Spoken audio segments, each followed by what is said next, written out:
لا حول ولا قوة إلا بالله العلي العظيم. حسبنا الله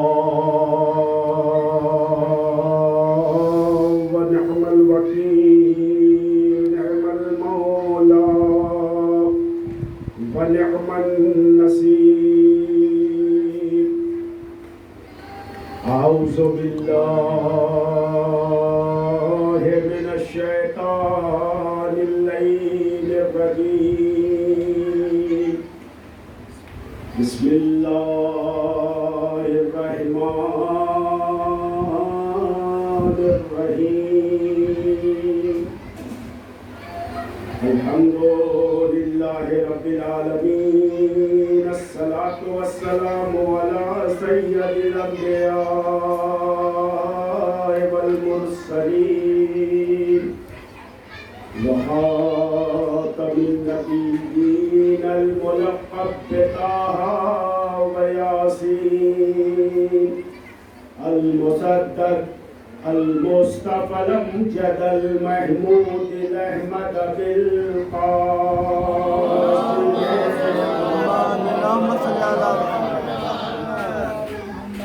وآله الطيبين الطاهرين المعصومين المظلومين المنتجبين المنتخبين الذين أذهب الله عنهم الرجس وطهرهم تطهيرا.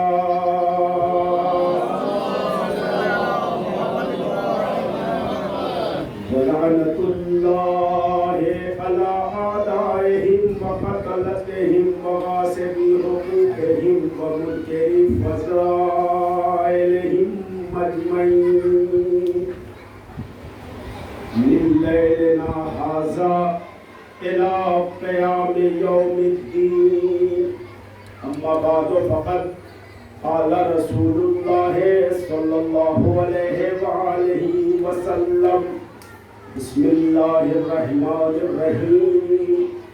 مثل أهل بيتي كمثل سفينة نوح، من ركبها نجا ومن تخلف عنها فغرق وهوى.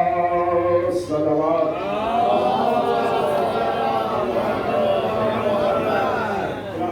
سامعین، بزرگان قوم و ملت، عزاداران شہیدان کربلا، سوگواران مسجد کربلا،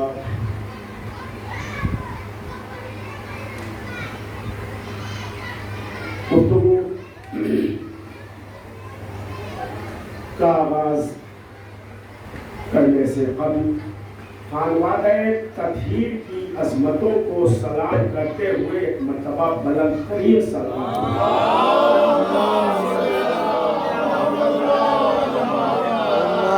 دیکھیے، صلوات کے لیے یہ ہے کہ جتنی بلند آواز سے پڑھی جائے گی، جتنی دور تک آواز جائے گی، اتنی دور تک بلائیں بڑھا نہیں سکتی. اس لیے ایک مرتبہ پھر مل جل کر کے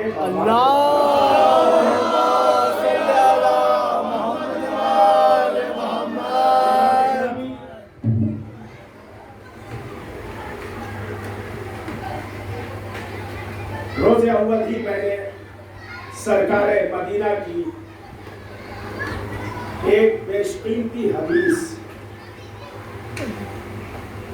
اہل بیت علیہ السلام کے حوالے سے جو انہوں نے پیش کی ہے، وہ میں نے عبادتاً آپ کی خدمت میں پیش کر دیا. سرکار مدینہ کے دہنے اقدس سے نکلی ہوئی یہ حدیث مبارکہ آپ کے سماعتوں سے مسلسل ٹکرا رہی ہے، تو یقیناً یہ کسی عام انسان کا جملہ نہیں ہے،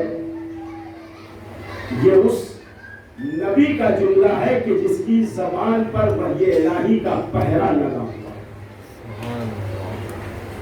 جس کی زبان پر وحی الہی کا پہرا بیٹھا ہوا ہے، وہ کچھ کہتا ہی نہیں ہے مگر یہ کہ جب تک کہ ادھر سے وحی نہ نازل ہو جائے، اللہ نہ چاہے۔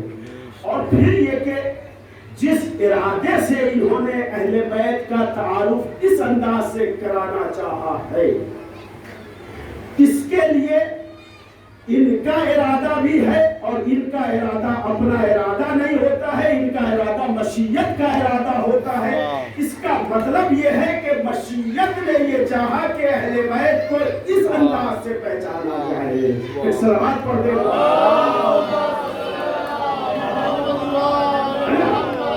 دنیا نے اہل بیت کو بہت انداز سے دیکھا ہے، قریب سے بھی دیکھا، بعید سے بھی دیکھا ہے، لیکن سرکار اس انداز سے اہل بیت کی سیرت کو ہمارے اور آپ تک پہنچانے کی جو کوشش کر رہے ہیں، اس کے پس منظر میں وہ پیغام کیا دینا چاہتے ہیں،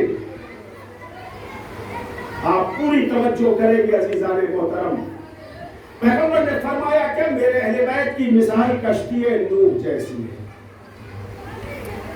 جو اس پر سوار ہوگا، یعنی جو اہل بیت کی ذات سے وابستہ ہوگا وہی نجات یافتہ ہوگا۔ جس نے انہیں چھوڑ دیا، جس نے انہیں ترک کر دیا، جس نے ان سے روگردانی اختیار کر لی، وہ غرق ہوگا، وہ ڈوب جائے گا، وہ ہلاک ہو جائے گا، وہ تباہ ہو جائے گا، وہی برباد ہو جائے گا۔ یہ تو بالکل سامنے کی بات ہے۔ کل کسی حدیث کے ذیل میں نے ایک گوشہ آپ کی خدمت میں پیش کیا تھا کہ اکثر لوگ ہم سے تو کہتے ہی ہیں کہ مولانا یہ جو آپ یہ والی حدیث بیان کرتے ہیں تو کشتیوں کے بارے میں تو آپ جانتے ہیں کہ ڈوبتی بھی ہے، یہ کوئی بہت اہل بیت کی فضیلت کی بات نہیں ہے۔ اب اس کو دوسرے سینس میں وہ لیتے ہیں کہ کشتیاں ڈوبتی رہتی ہے، اور آپ مسلسل ہم سے کہہ رہے ہیں کہ اہل بیت کی ذات سے وابستہ ہو جاؤ اہل بیت کے۔ تو میں نے اس کے لیے ایک مثال کل پیش کی تھی کہ کشتی کب ڈوبتی ہے، جہاں فاصلے ہوتے ہیں نا وہی کشتیاں ڈوبتی ہیں، جہاں فاصلے نہیں ہوں گے وہاں کشتیاں نہیں ڈوبیں گی۔ کشتی کے ڈوبنے کا دوسرا سبب جو بہت اہم سبب ہے، وہ سبب یہ ہے کہ کشتی جب ڈس بیلنس ہو جایا کرتی ہے، اپنے اعتدال کو کھو بیٹھتی ہے، اپنے اعتدال کو کھو بیٹھتی ہے، تو پھر اس کشتی کو کوئی بچا نہیں سکتا ہے، اس کے نصیب میں ڈوبنا ہو جاتا ہے، اس کا مقدر ڈوبنا ہو جاتا ہے۔ آپ بالکل میری طرف متوجہ رہیں عزیزان محترم، میں شاید اپنی معافی ضمیر کو آپ تک پہنچانے کی سعادت حاصل کر لوں، یہ میری کامیابی ہو جائے گی۔ جو میں نے سوچا ہے، جو بات میں کہنا چاہ رہا ہوں، اگر تھوڑا سا آپ ساتھ دیتے رہے تو میں شاید اپنی بات آپ کے ذہن اور دل و دماغ تک اتار لے جاؤں۔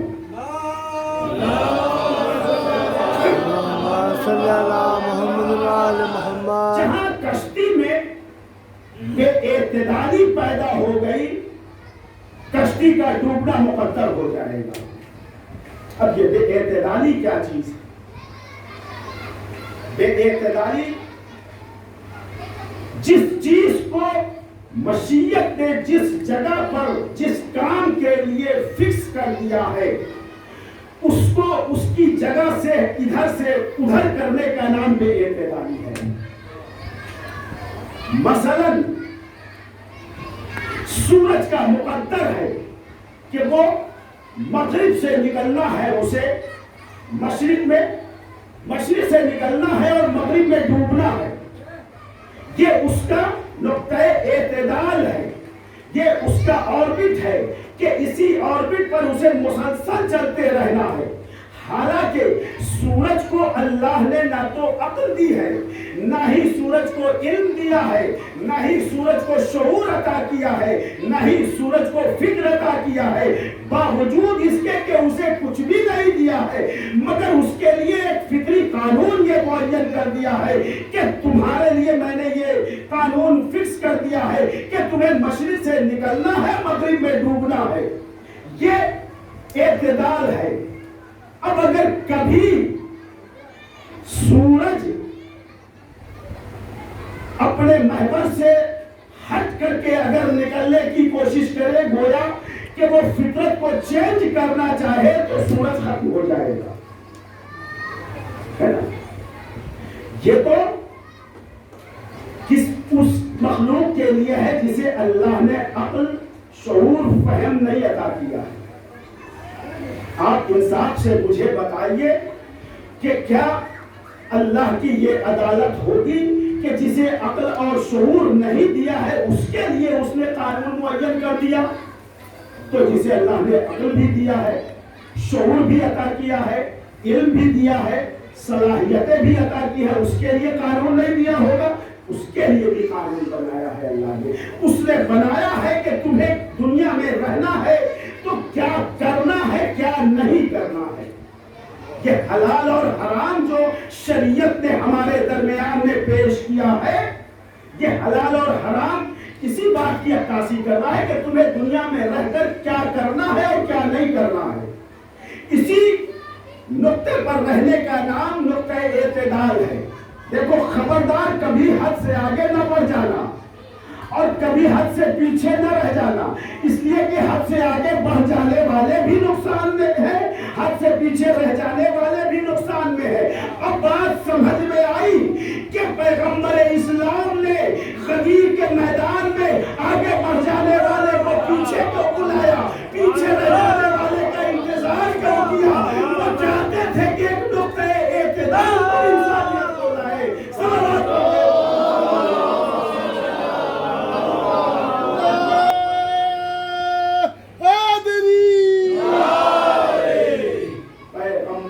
سے زیادہ نواز انسانیت اور کون ہو سکتا ہے؟ پیغمبر جانتے تھے کہ کائنات کا رہنے والا، کائنات میں بسنے والا یہ انسان اپنے محور پر ثابت نہیں رہ سکتا ہے، لہذا ہمیں بہرحال پیغام تو دینا ہے، ہمیں تعلیم تو دینا ہے کہ دیکھو خبردار کبھی اپنے مقصد کے لیے کبھی اپنے نقطہ اعتدال سے نہ پیچھے رہ جانا نہ آگے بڑھ جانا۔ اس کا مطلب یہ ہے کہ مشیت نے جس نقطہ اعتدال کو خلق کر کے وجود کا لباس پہنا کر کے اس کائنات میں بھیجا ہے، وہ نقطہ اعتدال ذات علی ابن ابی طالب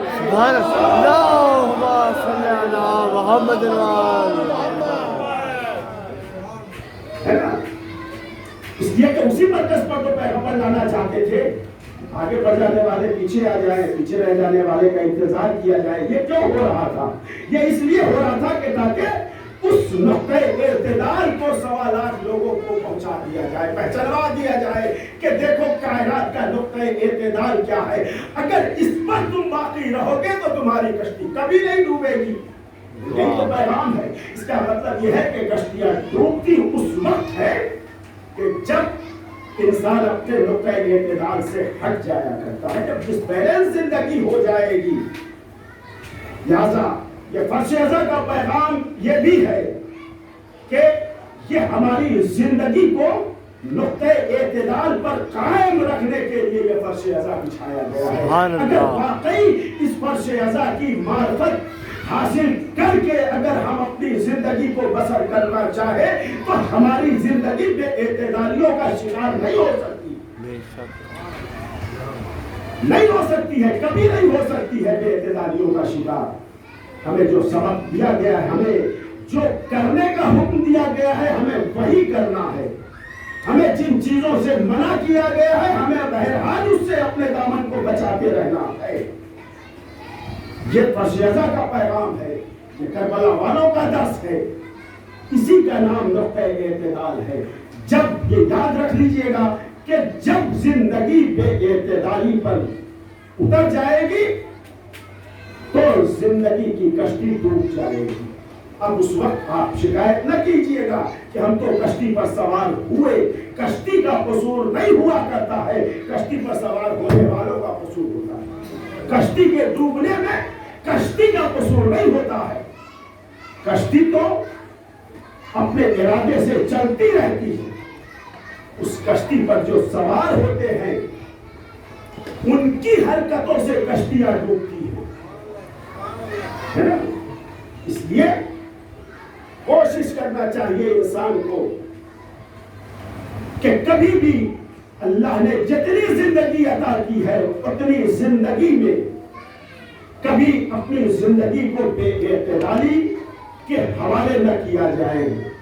اور ذات علی ابن ابی طالب سے بہتر نقطہ اعتدال کون ہو سکتا ہے؟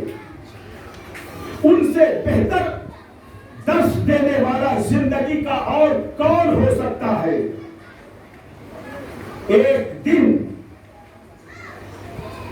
مولائے کائنات، کائنات کا امیر، کائنات کی شہزادی کے گھر آیا۔ اب تو رہتے ہی تھے، لیکن ایک وقت وہ ہوا کہ جب مولائے متقیان بی بی زہرا کے پاس آئے اور آنے کے بعد کہا، بنت رسول، کائنات کی شہزادی، کیا اس وقت گھر میں کچھ ہے؟ ایک سائل آیا ہے، ایک سائل آیا ہے، اگر گھر میں کچھ ہے تو آپ عطا کیجئے۔ کائنات کی شہزادی نے ہاتھوں کو جوڑ دیا، امیر کائنات اس وقت گھر میں کچھ بھی نہیں۔ آپ سوچیں، امیر کائنات اور کائنات کی شہزادی، اور فرماتی ہے کہ اس وقت گھر میں کچھ بھی نہیں ہے۔ مولا کائنات گھر سے باہر نکلے، ایک یہودی کے پاس گئے اور جانے کے بعد کہا، بھائی مجھے 10,000 درہم قرض دے دے۔ اس یہودی نے 10,000 درہم قرض دیا۔ مولا نے اسی کے سامنے، اسی یہودی کے سامنے اس سائل کو وہ تھیلی دے دیا، اس سائل کو وہ تھیلی دے دیا۔ وہ چلا گیا، وہ تو سائل تو چلا گیا مگر یہودی کھڑا رہا۔ کہا، ہے علی، اگر آپ کی اجازت ہو تو ایک بات پوچھوں آپ سے۔ کہا، پوچھو۔ کہا، مجھے بہت اچھی طرح یاد ہے کہ ایک روز آپ تقریر کر رہے تھے، خطبہ دے رہے تھے، اور آپ اپنے خطبے کے درمیان میں آپ نے یہ کہا تھا کہ میں کائنات کو رزق بانٹتا ہوں۔ سبحان اللہ۔ آپ نے اپنے خطبے کے درمیان میں یہ کہا تھا کہ میں کائنات کو رزق دیتا ہوں، کائنات کو رزق علی دیتا ہے۔ کہا، تجھے شک ہے؟ کہا، شک کی کون سی بات ہے؟ مجھے یاد آیا کہ آپ نے اپنے خطبے میں یہ بات کہی تھی۔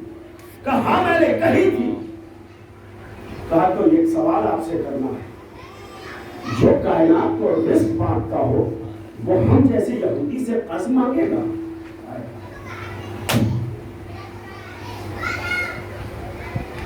کیا جواب دیا ہے مولا نے؟ لاکھوں کروڑوں سلام ہو اس علی کے اوپر۔ سوال یہ کیا کہ جو کائنات کو رزق بانٹتا ہو وہ ہم جیسے یہودی سے سوال قرض مانگے گا؟ تو ابو طالب کے لال نے مرتبہ آواز دی، سن، اگر دنیا کو جینے کا سلیقہ سکھانا مقصد نہ ہوتا تو میں ابھی دیوار کو کہتا یہ دیوار سونے کی ہو جائے۔ بے شک، سبحان اللہ، واہ واہ واہ واہ، بے شک۔ اگر دنیا کو سبق دینا مقصود نہ ہوتا تو ابھی میں اس دیوار کو کہتا یہ دیوار سونے کی ہو جاتی، لیکن مقصد ہمارا